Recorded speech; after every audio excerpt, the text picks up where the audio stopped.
അത് രാഷ്ട്രീയക്കാരും മനസ്സിലാക്കിയാൽ മതി. ഇവരെ പിന്തുണ ഉണ്ടോ അവിടുന്ന് ഓടിക്കോളാം, ഇവര് പിന്തുണക്കുന്നുണ്ടോ അവിടുന്ന് ഓടി രക്ഷപ്പെടാം, അല്ലെങ്കിൽ പരാജയം ഉറപ്പാണ്.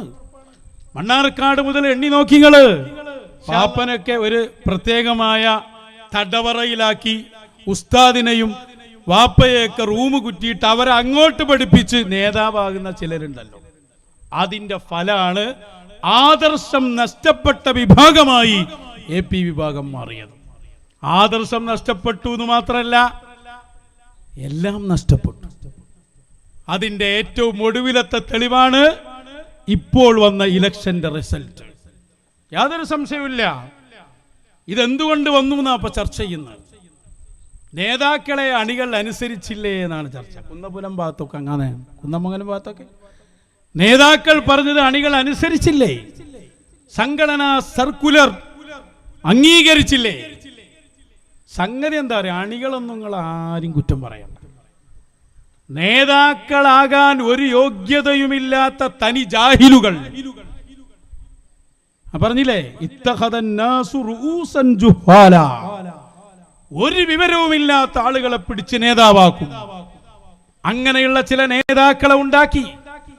അബ്ദുൽ ഹക്കീമും പേരോട് മൗലവിയും ഇവരെയൊക്കെ പിടിച്ച് നേതാവാക്കി. ആ നേതാവാക്കിയപ്പോ അവർക്ക് അതിന് യോഗ്യതയില്ലാത്ത ആളുകളായിരുന്നു. അങ്ങനെയല്ലേ നമ്മൾ സാധാരണ പറയലില്ലേ, മുറിയൻ മൗലവി ആളെ കൊള്ളും അല്ലേ, മുറിയൻ മൊയിലേര് ആളെ കൊല്ലും എന്ന് പറഞ്ഞ പോലെ ഒരു വിവരമില്ല, ഒരു സന്തുമില്ല.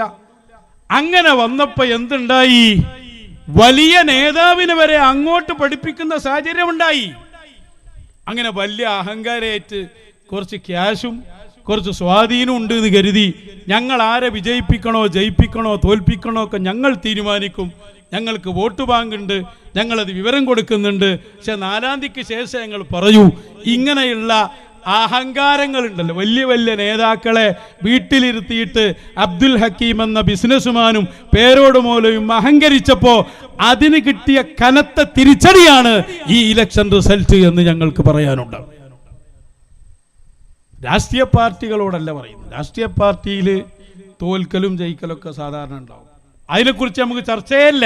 പക്ഷെ ഞങ്ങൾ അന്ന് പറഞ്ഞൊരു പോയിന്റ്, ഇപ്പൊ തൊഴീർ ഉസ്താദിന്റെ പ്രസംഗം വ്യാപകമായി അവർ തന്നെ പലരും എനിക്ക് കിട്ടുന്നു, ഇതെങ്ങനെ നിങ്ങൾ പറഞ്ഞു തരുന്നു. അതന്ന് ഞങ്ങളോട് പറയാൻ പറഞ്ഞ അന്ന് നമ്മൾ പറഞ്ഞല്ലോ, നിങ്ങൾ ആരെ പിന്തുണച്ചോ അവർ തോൽക്കും, യാതൊരു സംശയവുമില്ല. കാരണം ഒരു മതവും ഇല്ലാത്ത ടീമാണ് നിങ്ങൾ. അപ്പൊ നിങ്ങളുടെ അഹന്തക്കേറ്റ തിരിച്ചടിയാണ് ഈ റിസൾട്ട് എന്ന് നിങ്ങൾ മനസ്സിലാക്കണം.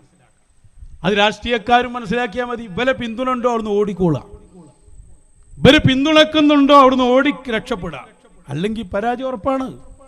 മണ്ണാർക്കാട് മുതൽ എണ്ണി നോക്കിങ്ങള്. ഇൻഷാ അല്ലാഹ് മറ്റന്നാളെ കുന്നാലമംഗലത്ത് ഞങ്ങൾ എണ്ണി പറയുന്നുണ്ട് ഓരോന്നും. ഇവരുടെ അഹങ്കാരത്തിന് കിട്ടിയ പാവം ഒരു മനുഷ്യനാ AP ഉസ്താദിന്റെ കുരുത്തക്കേട് തന്നെ മതി നിങ്ങൾക്ക്. അതിനെ ഇടങ്ങാറാക്കണീന് കണക്കില്ല. മകനാണ് ശിഷ്യനാണ് പറഞ്ഞിട്ട് എങ്ങനെ ഇടങ്ങാറാക്കല?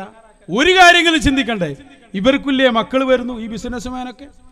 നിങ്ങൾ എങ്ങനെയാണോ മൂപ്പർ അടങ്ങാറാക്കുന്നത് അതിൽ കഷ്ടമായി അതിലും ശക്തമായി ഇവരെയൊക്കെ മക്കൾ ഇവർക്ക് പണി കൊടുക്കുകയും ഒലിപ്പം തന്നെ പണി കൊടുത്തു കൊടുക്കുകയാണ്. എന്തായിരിക്കും അതിന്റെ അവസ്ഥ എന്നൊന്നും പറയാൻ പറ്റില്ല. അതുകൊണ്ട് നിങ്ങൾ രാഷ്ട്രീയപരമായും ആദർശപരമായും തോറ്റമ്പിയ ഒരു സമയമാണ് ഇത് എന്ന് നിങ്ങൾ മനസ്സിലാക്കണം. ഇപ്പം നിങ്ങൾ ഇങ്ങനെ രക്ഷപ്പെടാൻ നോക്കുന്നുണ്ടല്ലോ. 4-ാം തീയതിക്ക് ശേഷം ഞങ്ങളായിരുന്നു മന്ത്രിയായി വരാൻ പറഞ്ഞ്, ഞങ്ങളായിരുന്നു അത് നിങ്ങളൊരു തേങ്ങയും ചെയ്തില്ല. നിങ്ങളെന്താ ചെയ്തതെന്ന് നിങ്ങളുടെ രഹസ്യമായി നടത്തിയ ക്ലാസുകളിൽ നിങ്ങൾ പറഞ്ഞിട്ടുണ്ട്. അതിലൊന്നു മാത്രം ഇപ്പൊ പുറത്തു കൂടെ, ബാക്കിയൊക്കെ നമ്മളെടുത്തുണ്ട്. ഒരുപാടുണ്ട്. നിങ്ങളുടെ ഇപ്പൊ നടക്കുന്ന ചർച്ചയിലുള്ള വോയിസ് അടക്കം എല്ലാ സംഭവം കയ്യിൽ വെച്ചിട്ടല്ലേ നിങ്ങളെ കളി. നിങ്ങൾ എന്താണോ ഉദ്ദേശിച്ചത് അതിനെതിരെ അവിടെ വന്ന് കാസർഗോഡ് ജില്ലയിൽ നിങ്ങളാ പറഞ്ഞ് ഞങ്ങൾ സർക്കുലർ വഴി ചാനൽ വഴി അറിയിക്കുന്നതാണ്. ആ അറിയിക്കലാണ് അവിടെ നടത്തിയത്. അതിലുണ്ട് എല്ലാത്തിൻ്റെയും മറുപടി. അത് ചില്ലറ ആളുമല്ല, മദനി ബിരുദധാരിയായ ഒരാളാണ് സംസാരിക്കുന്നത്. അയാളവിടെ സംഘടനയുടെ ഉത്തരവാദിത്തപ്പെട്ട ആളാണ്. സംഘടനയുടെ ആളുകളെ ഒരുമിച്ച് കൂട്ടിയിട്ട് നയം പഠിപ്പിച്ചു കൊടുക്കുകയാണ് ഇലക്ഷന്റെ മുമ്പ്. ആ വീഡിയോ ഒന്ന് ജസ്റ്റ് വന്നോട്ടെ. ഒരു സംശയവുമില്ലാതെ നിലനിർത്തുകയും അതിനെ പുഷ്ടിപ്പെടുത്തി നമ്മുടെ മക്കളിലേക്കും അനന്തരന്മാരിലേക്കും നമുക്ക് പകർന്നു കൊടുക്കാനുള്ള കഴിവ് നമ്മൾ നേടിയെടുക്കുകയും വേണം. അള്ളാഹു മാത്രം പ്രാർത്ഥിച്ചുകൊണ്ട് വരുന്ന തെരഞ്ഞെടുപ്പിൽ നമ്മുടെ നിലപാടെന്താണ് എന്ന് പലരും ചോദിക്കാറുണ്ട്. കഴിഞ്ഞ ശനിയാഴ്ച എല്ലാ ജില്ലകളിലെയും എല്ലാ സംഘടനകളിലെയും പ്രധാനപ്പെട്ട ഭാരവാഹികൾ വിളിച്ച് കോഴിക്കോട് പാർലമെന്റ് എന്ന് പറയുന്ന ഏർപ്പാടുണ്ടായി. കഴിഞ്ഞ ശനിയാഴ്ച ഉച്ചക്ക് 1 മണി മുതൽ ജില്ലയിലേക്ക് വരികയാണ്. അതേപോലെ തന്നെ തോണിലേക്ക് വരികയാണ്.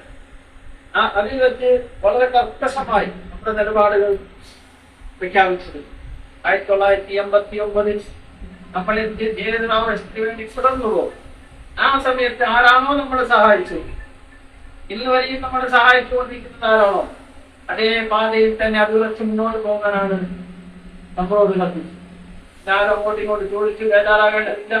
ഏതെങ്കിലും ന്യൂസുകൾ വരുമ്പോഴേക്ക് അത് കണ്ടിട്ട് ഗഭ്രാപ്പെടേണ്ടതില്ല എന്ന നടക്കമുള്ള കാര്യങ്ങളാണ് നമ്മൾ പറഞ്ഞു തന്നിട്ടുള്ളത്.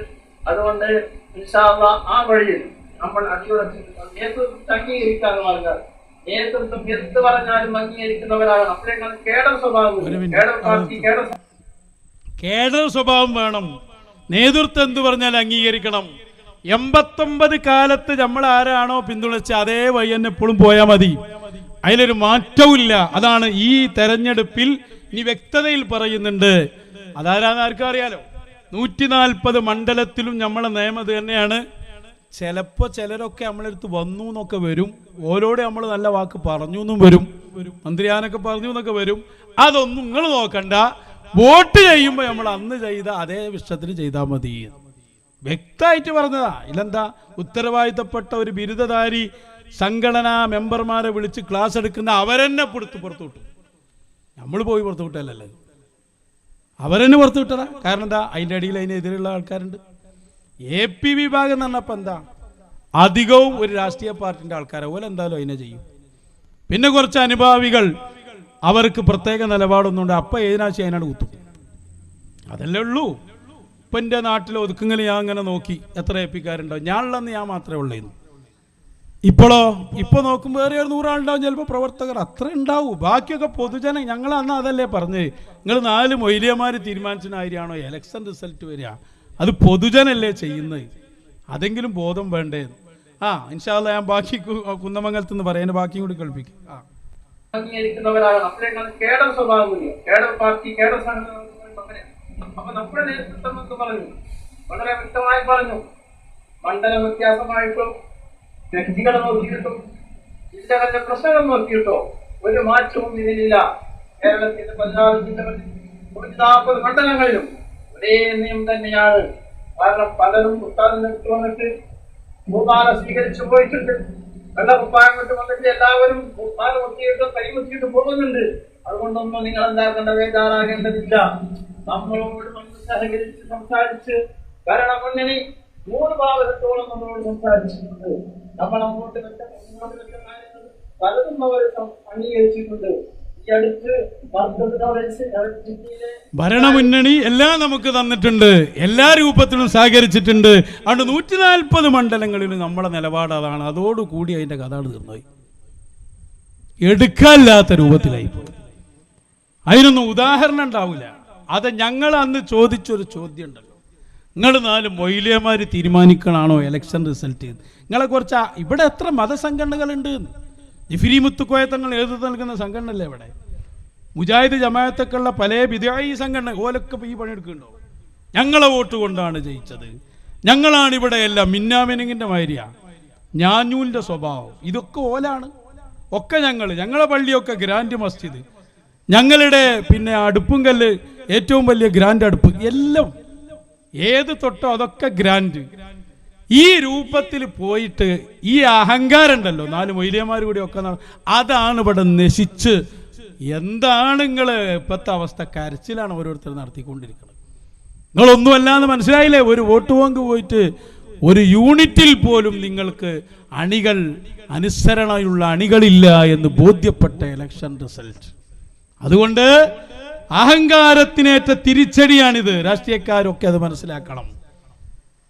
അതൊന്ന് വിശദീകരിക്കാൻ മാത്രമുണ്ട്. ഇൻഷാ അല്ലാഹ് വെള്ളിയാഴ്ച നമുക്കത് കുന്നമംഗലത്ത് വെച്ച് പറയാം. ഞാൻ പറഞ്ഞു വന്നത് അഹ്ലുസുന്നത്തി വൽ ജമാഅയാണ് നമ്മുടെ അടിത്തറ. അത് മാല മൗലൂദിലൂടെയാണ് വരേണ്ടത്, അത് ഹദീസ് ആയത്തിലൂടെയാണ് വരേണ്ടത്. നമ്മൾ അവരെ ആളുകളായി ജീവിച്ചാലേ നന്നാവൂ. അതിനു വേണ്ടി നമ്മൾ ഇതൊക്കെ കേട്ട് മനസ്സിലാക്കി തടി സലാമത്താക്കിക്കോളി.